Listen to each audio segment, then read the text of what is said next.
Oke, selamat pagi. Pada video kali ini saya akan menjelaskan tentang bagaimana kita mencari distribusi temperatur pada suatu sistem yang berbentuk suatu silinder. Nah, seperti yang sudah saya barusan katakan bahwa untuk distribusi temperatur pada suatu sistem yang berbentuk silinder, pada prinsipnya langkah-langkahnya mirip dengan saat kita mempelajari distribusi temperatur saat di koordinat kartesian. Jadi tinggal kita ganti koordinat kartesian x, y, z menjadi koordinat silinder r, theta, z. Nah, pada kasus ini kita akan batasi bahwa sistemnya itu adalah memiliki temperatur steady state, dalam artian bahwa untuk temperatur steady state ini kita tahu temperaturnya dia tidak bergantung fungsi waktu. Sehingga kalau kita coba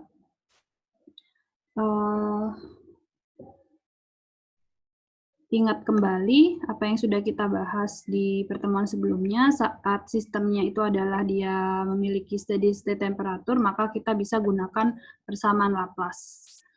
Nah, seperti yang sudah kalian pelajari di mata kuliah fisika matematika sebelumnya, bahwa untuk persamaan Laplace pada koordinat silinder, kita tahu bahwa persamaan Laplace itu dia sama dengan persamaannya itu adalah del kuadrat U sama dengan 0. Nah, maka del kuadrat U pada koordinat silinder bisa kita nyatakan sebagai persamaan satu berikut, yaitu 1/r do per do r do U per do r ditambah 1/r kuadrat do kuadrat U per do theta kuadrat plus do kuadrat U per do z kuadrat sama dengan 0. Dengan U ini adalah temperatur yang akan kita cari nantinya. Nah, kalau kalian ingat juga bahwa saat kita membahas persamaan diferensial parsial, maka kita akan mencari nilai dari suatu besaran, di mana kita tahu bahwa besaran tadi nilainya bergantung pada lebih dari satu variabel. Nah, dalam hal ini, temperatur yang akan kita cari nilainya bergantung pada variabel R, theta, dan Z, sesuai masing-masing koordinatnya. Ini yang kita sebut sebagai persamaan 2. Nah, sehingga kalau kita lihat di sini, sistem yang akan kita bahas, kondisinya itu adalah dia punya R theta Z, di mana R-nya sama dengan A, jari-jarinya sama dengan A, theta itu adalah sudut yang membentuk silinder ini, kemudian Z itu adalah tinggi silindernya, atau panjang silindernya. Nah, pada kasus ini kita buat contoh jika untuk panjang dari silinder atau tinggi silindernya itu dia berupa semi-infinite plate atau Z-nya sama dengan tak hingga. Nah, pada saat Z-nya sama dengan tak hingga, itu U-nya adalah sama dengan 0. Kita buat batas yang pertama, dan untuk batas yang kedua, saat R-nya sama dengan A, atau berarti saat dia posisinya adalah di selimut dari silindernya, maka U-nya juga akan sama dengan 0. Kemudian syarat batas yang ketiga adalah saat Z-nya sama dengan 0, jadi berarti saat di dasar silinder, U-nya sama dengan 100. Jadi dalam hal ini, jika kita nanti kenakan syarat batas yang ketiga, itu berarti distribusi temperaturnya itu tidak bergantung theta. Nanti kita akan bahas di pembahasan di bawah. Nah, kita coba terlebih dahulu bahas bagaimana penyelesaian secara generalnya, tanpa kita memasukkan syarat batas dulu. Nah, kita misalnya di sini punya persamaan 1 dan persamaan 2. Jika kita substitusikan persamaan 2 ke persamaan 1, maka kita akan dapatkan dari proses ini, jadi sistemnya, prinsipnya kita akan mengubah menjadi suatu separasi variabel, kita akan dapatkan persamaan 3. Nah, kalau kita lihat di persamaan 3, ini ada 3 suku, jadi ini suku pertama, suku kedua, dan suku ketiga, itu sama dengan 0. Kita lihat di sini bahwa suku ketiga itu hanya, suku ketiga ini yang mengandung variabel Z. Suku pertama dan suku kedua tidak mengandung variabel Z. Sehingga kalau saya modifikasi, suku yang mengandung variabel Z ini saya pindah ke ruas kanan, maka di ruas kiri kita punya suku 1 dan suku 2 yang kita sebut sebagai persamaan A, dan yang di ruas kanan untuk suku yang hanya mengandung variabel Z tadi itu adalah kita sebut sebagai persamaan B. Nah, persamaan A ini sama dengan persamaan B, misalkan dia nilainya sama dengan suatu nilai konstanta yang saya misalkan dia sama dengan minus kapital K kuadrat. Nah, maka dengan permisalan ini kita bisa selesaikan persamaan B, itu menjadi min 1 per Z D kuadrat Z per DZ kuadrat sama dengan minus kapital K kuadrat. Atau kalau kita tulis dalam bentuk lain, itu adalah Z double aksen min kapital K kuadrat Z sama dengan 0. Kita tahu bahwa solusi dari persamaan ini adalah Z itu sama dengan A E pangkat kapital KZ plus B E pangkat minus kapital KZ. Ini yang kita sebut sebagai persamaan 4. Nah, nanti silakan kalian cari tahu kenapa kita menggunakan konstantanya adalah minus K kuadrat. Jadi nanti silahkan dicocokkan dengan cara yang sudah saya sampaikan kemarin, kenapa dipilihnya adalah min K kuadrat. Nah, dari persamaan 4 ini kita akan coba masukkan syarat batasnya, di mana saat Z-nya sama dengan tak hingga tadi, U-nya sama dengan 0. Maka karena saat U-nya sama dengan 0, nilai Z-nya sama dengan tak hingga, maka fungsi Z ini juga akan bernilai 0. Sama seperti nilai U-nya. Sehingga dari persamaan 4, jika kita masukkan syarat batas yang tadi, itu adalah kita bisa dapatkan di sini konstanta A-nya sama dengan 0. Jadi jika konstanta A-nya sama dengan 0, maka persamaan 4 akan menjadi Z sama dengan B E pangkat minus kapital KZ. Ini yang kita sebut sebagai persamaan 5. Nah, selanjutnya, kalau kita kembali ke persamaan 3, ini, maka kalau kita lihat, di sini tadi saya misalkan per Z, D kuadrat Z per DZ kuadrat itu sama dengan K kuadrat. Kalau kita masukkan permisalan tadi ke persamaan 3, saya punya persamaan baru yang bisa saya tuliskan sebagai berikut. Nah, kalau kita kalikan kedua ruas dengan R kuadrat, maka saya bisa dapat persamaan 6 ini. Ya, jadi dari persamaan 6 ini, kalau kita lihat bahwa theta atau pada suku kedua ini, itu dia hanya mengandung variabel theta. Di mana misalnya suku kedua ini saya sebut sebagai persamaan C. Maka untuk persamaan C, kita punya 1 per theta, D kuadrat theta per D theta kuadrat, itu saya misalkan dia nilainya sama dengan suatu konstanta yang di situ sama dengan minus N kuadrat. Atau kalau saya tuliskan dalam bentuk lain, bahwa theta double aksen plus N kuadrat theta sama dengan 0. Sehingga kalau kita dapatkan solusi theta-nya itu adalah C sin N theta plus D cos N theta. Nah, kita tahu bahwa di sini solusi theta-nya adalah C sin N theta plus D cos N theta yang di sini kita tuliskan sebagai persamaan 7. Nah, kenapa saya misalkan di sini min N kuadrat? Jadi kalau kalian baca di buku Mary L. Boas, di situ sudah ada penjelasannya kenapa konstanta dari persamaan C ini dipilih min N kuadrat. Jadi pada prinsipnya karena theta itu adalah koordinat pada suatu koordinat silinder, yang kalau kita lihat theta itu kan dia 0 sampai 2pi. Ya, jadi satu lingkaran itu 0 sampai 2pi. Dan Kalau kita lihat di situ suatu pergerakan 0 sampai 2pi itu identik dengan sesuatu yang bersifat periodik atau fungsi periodik. Jadi kalau kita coba kaitkan, maka solusi theta yang paling cocok itu adalah jika kita gunakan suatu fungsi sinus dan kosinus. Nah, oleh karena itu kita gunakan konstanta untuk persamaan C ini adalah minus, di mana konstantanya saya misalkan n kuadrat, minus n kuadrat, di mana nanti solusinya kita akan dapatkan nilai sinus dan kosinus. Ya, itu adalah persamaan 7. Nah, kemudian kita kembali ke persamaan 6. Tadi yang suku kedua ini saya misalkan min n kuadrat, jadi kalau saya masukkan permisalan tadi ke persamaan 6, maka saya bisa dapatkan persamaan ini.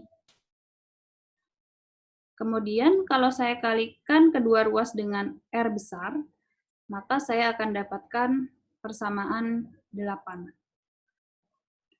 Nah, jadi kalau nantinya kita coba uraikan secara mendetail persamaan 8 ini, kita akan bisa dapatkan persamaan 9. Di mana kalau kalian cek, persamaan 9 ini merupakan suatu persamaan yang sudah kita kenal, yaitu yang kita sebut sebagai persamaan Bessel. Yang mana persamaan Bessel itu kita punya solusi umumnya, itu terdiri dari solusi untuk fungsi Bessel jenis pertama atau Jn, karena di sini K kuadrat R kuadrat, maka JnKR, dan untuk solusi untuk fungsi Bessel jenis keduanya adalah fungsi Neumann atau NKR. Ya. Jadi solusi umumnya secara umum solusi dari persamaan Bessel itu ada dua, yaitu solusi untuk fungsi Bessel jenis pertama dan fungsi Bessel jenis kedua. Nah, namun pada kasus ini kalau kita lihat bahwa untuk fungsi Neumann-nya atau fungsi Bessel jenis kedua ini pada dasarnya tidak memenuhi. Karena di sini yang ingin kita cari adalah distribusi temperatur di dalam silinder. Nah, kalau kita ambil di dalam silinder saat R-nya sama dengan 0, maka kita akan dapatkan fungsi R besarnya itu akan sama dengan 0. Sehingga kalau fungsi R-nya sama dengan 0, nanti U-nya sama dengan, saya ulang ya. Jadi kalau misalnya di sini nilai R-nya sama dengan 0, karena kita ingin ambil suatu daerah di dalam silinder, saat R-nya sama dengan 0, R kecilnya sama dengan 0, maka fungsi R besarnya itu akan sama dengan tak hingga, yang akan berdampak pada temperaturnya. Jadi kalau fungsi R-nya tak hingga, maka U-nya juga akan sama dengan tak hingga. Nah, U yang sama dengan tak hingga itu akan mengakibatkan suatu kondisi blow up atau adanya ledakan karena temperaturnya sangat tinggi. Jadi temperatur yang sangat tinggi atau tak hingga itu akan mengakibatkan blow up. Jadi kalau kita ingat bahwa fungsi Neumann sendiri, kalau coba kalian buka catatannya lagi, itu bisa didefinisikan seperti ini. Nah, di mana di situ ada faktor J min Px, jadi nilai J min Px itu bernilai tak hingga saat X-nya sama dengan 0. Jadi dari sini bagaimana kita memprediksi bahwa saat R sama dengan 0, nanti fungsi R dan otomatis akan berpengaruh ke temperaturnya itu akan menjadi tak hingga. Nah, sehingga dari sini kita bisa tuliskan bahwa untuk solusi dari persamaan 9 atau persamaan Bessel yang kita dapatkan di sini itu hanyalah untuk fungsi Bessel jenis pertama, yaitu R-nya sama dengan JnKR. Ini yang kita sebut sebagai persamaan 10. Nah, dari persamaan 10 ini, kita gunakan syarat batas yang kedua tadi, yaitu saat U-nya sama dengan 0, itu terjadi saat R-nya sama dengan A, atau pada selimut silindernya. Maka dari persamaan 10, kalau kita masukkan syarat batas ini, maka saat U sama dengan 0, maka otomatis R saat jari-jarinya sama dengan A itu juga sama dengan 0. Jadi R saat jari-jarinya sama dengan A, di mana di situ sama dengan 0 sama dengan JNKA. Ini yang kita sebut sebagai persamaan 11. Jadi 0 sama dengan JN kapital KA. Atau bisa saya tuliskan bahwa JN kapital KA itu sama dengan 0. Nah, sekarang kalau saya misalkan kapital KA itu sama dengan K kecil, maka kapital K itu sama dengan K kecil per A. Nah, jadi kalau kita masukkan permisalan ini, maka saya bisa tuliskan bahwa JN K kecil, jadi JN K kecil itu sama dengan 0. Nah, berapakah yang memenuhi JN K kecil itu sama dengan 0? Itu yang kita sebut sebagai zero of Bessel function. Jadi K-nya ini adalah pembuat 0 untuk fungsi Besselnya. Jadi misalnya, apa sih yang dimaksud dengan zero of Bessel function itu? Jadi sebenarnya ada beberapa nilai K yang membuat JNK itu sama dengan 0. Nah, kalau nanti kalian coba cari bagaimana definisi zero of Bessel function, jadi kalau seperti yang saya katakan tadi, nilai K-nya itu bisa lebih dari 1 untuk membuat 0K sama dengan 0. Jadi kalau kita lihat di sini, misalnya saya punya J0X ya, misalnya K-nya dalam hal ini X. Jadi J0 ini X sebagai fungsi X. Nah, kita lihat di sini bahwa saat nilai J0X-nya sama dengan 0 itu dipenuhi pada beberapa nilai X yang berbeda. Jadi misalnya di sini ada saat di grafik ini itu ada 1, 2, 3, 4, 5. Jadi kalau kita lihat bahwa di titik 1 ini, di titik yang pertama itu dia kurang lebih saat X-nya 2,4048. Yang kedua itu adalah 5,5201.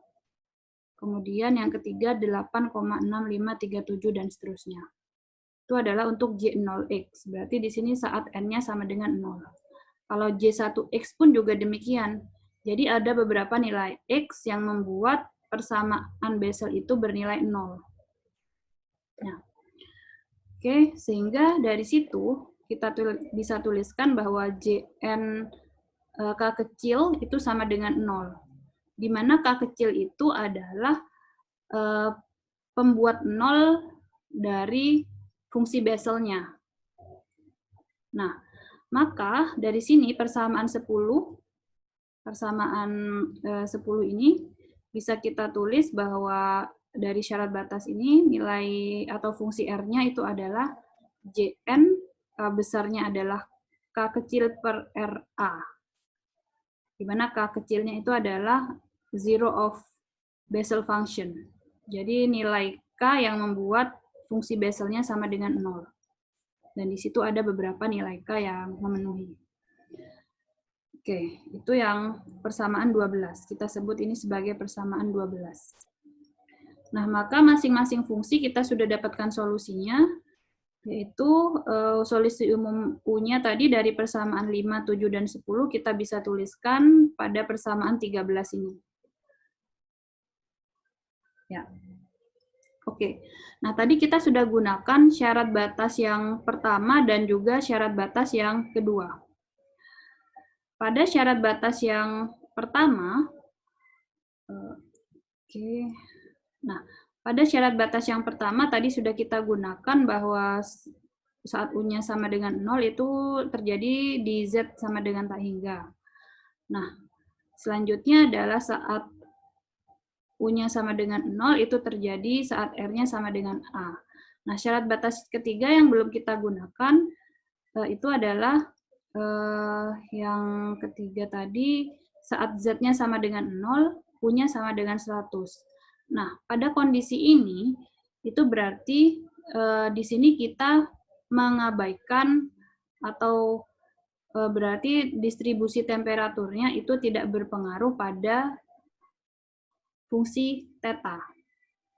Nah, sehingga Dengan demikian, jika kita terapkan syarat batas yang ketiga tadi, U-nya itu tidak bergantung theta. Jadi jika U-nya tidak bergantung theta, kita gunakan R-nya sama dengan 0, sehingga persamaan 13 ini tadi akan menjadi, ya, jadi kalau kita substitusikan N-nya sama dengan 0, maka kita punya di sini dia sama dengan U sama dengan BE pangkat min KZ per A, D.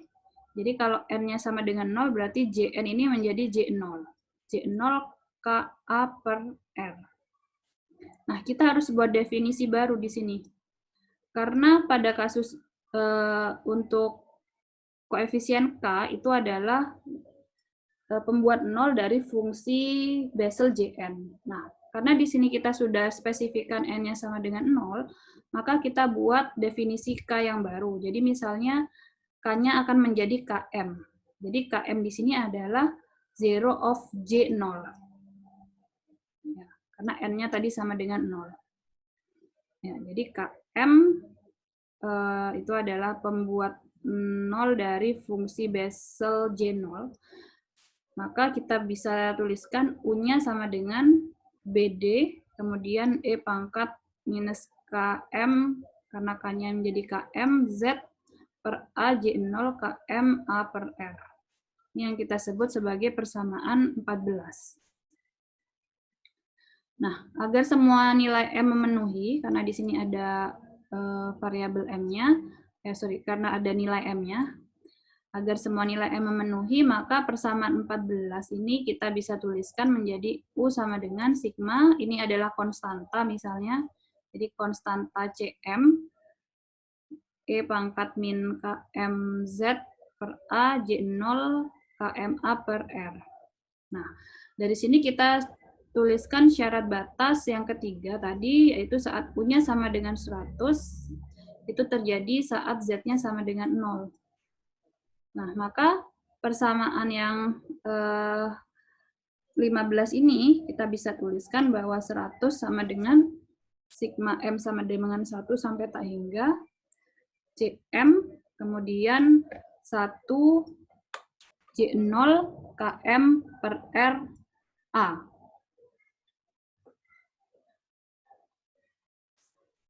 Nah, selanjutnya kita bisa tuliskan di situ bahwa kita tahu bahwa saya balik misalnya posisinya sigma M sama dengan 1 sampai tak hingga Cm J0 Km per RA sama dengan 100. Jadi ini 1 ya, 1 karena E pangkat min 0 itu kan 1. Ya, jadi kita punya persamaan ini. Nah, sekarang untuk mendapatkan koefisien Cm, kita bisa cari menggunakan deret Fourier-Bessel. Ya, jadi kita cari dengan sifat ortogonalitas. Kita kalikan kedua ruas dengan ini. Integral dari 0 sampai A, RJ0 K mu A per R dr. Jadi dalam hal ini kita bisa tuliskan persamaan ini, jika kita kalikan dengan ini, maka kita bisa dapatkan ya, persamaan yang ini. Nanti silakan dicoba, dicocokkan. Nah, kemudian dalam hal ini jika M sama dengan mu, maka kita bisa tuliskan seperti ini. Jadi M-nya sama dengan mu. Nah, ini yang kita kenal dengan ortogonalitas fungsi Bessel. Jadi misalnya ini adalah persamaan 16, kita punya ruas kiri dan kita punya ruas kanan. Yang di ruas kiri ini, kalau kita lihat, itu adalah ortogonalitas fungsi Bessel yang bisa kalian lihat di buku Mary L. Boas halaman 603. Nah, di mana dari fungsi atau dari persamaan nomor 16 ini, kita bisa tentukan dari ortogonalitas fungsi Bessel bahwa P-nya sama dengan 0, kemudian alfanya sama dengan beta sama dengan Km. Sehingga jika kalian lihat untuk menyelesaikan ortogonalitas fungsi Bessel, maka bagian yang di ruas kiri ini nilainya akan sama dengan A kuadrat per 2 J1 kuadrat Km. Atau kita tulis sebagai persamaan 17.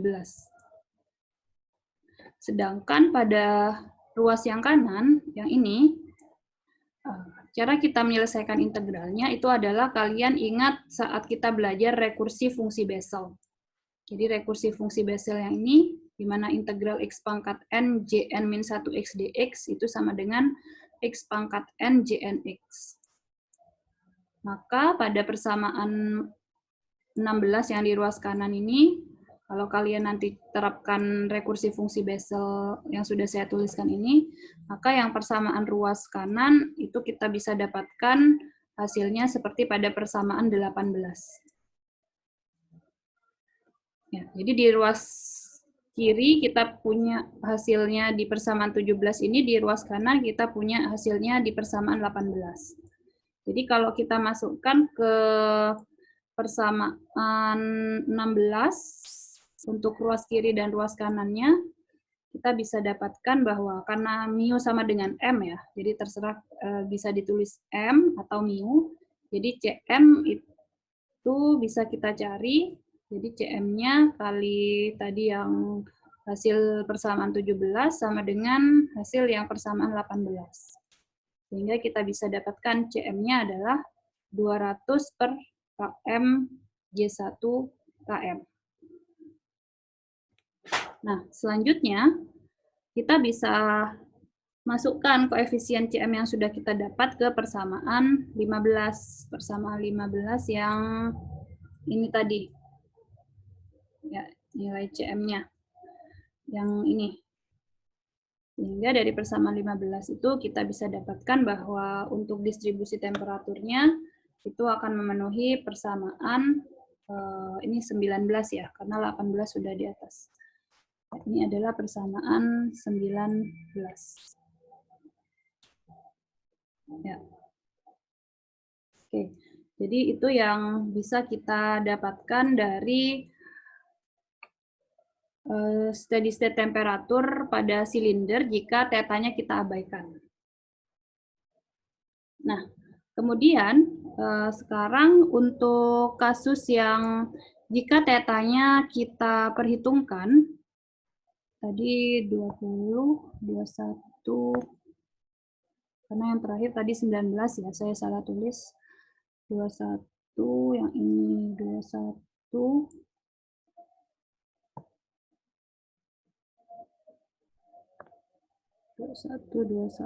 Oke. Nah, sekarang untuk selanjutnya, di sini saya tulis pada kasus kedua. Jadi kalau distribusi temperaturnya untuk yang tadi itu dia tidak bergantung pada koordinat theta. Nah, sekarang kalau dia bergantung pada koordinat theta, maka otomatis untuk nilai cos dan sin yang tadi itu kita tidak bisa cuma menggunakan n sama dengan 0. Jadi kita tuliskan seperti pada persamaan 20 ini. Nah, jadi kalian juga bisa lihat caranya di buku Mary L. Boas di halaman 642. Jadi kita bisa tuliskan pada persamaan 20 ini jika di situ nilai U-nya bergantung pada theta.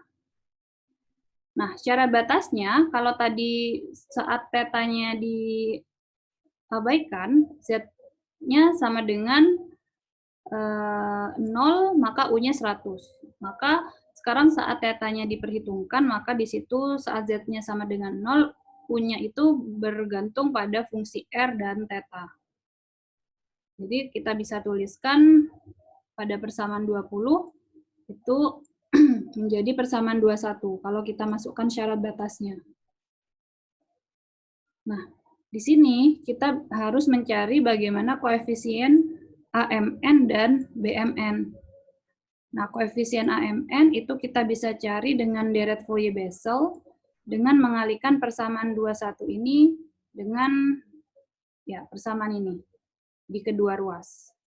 Di mana M-nya sama dengan mu dan N-nya sama dengan 0. Oke. Jadi kalau kalian ikuti prosedur ini, kalian bisa akan dapatkan bahwa di situ mu V-nya ini adalah ini. Jadi misalnya ini adalah persamaan 22. Nah, dengan prosedur yang sama, kalian juga akan bisa dapatkan koefisien BMN, atau karena M sama dengan mu dan N sama dengan nu, kalian bisa tuliskan juga B mu nu. Nanti kalian bisa dapatkan persamaan 23. Jadi nanti setelah kalian dapatkan koefisien A mu nu dan B mu nu, kalian bisa masukkan koefisien ini ke persamaan 20. Ya, jadi itu untuk bagaimana kita mencari distribusi temperatur pada suatu koordinat silinder.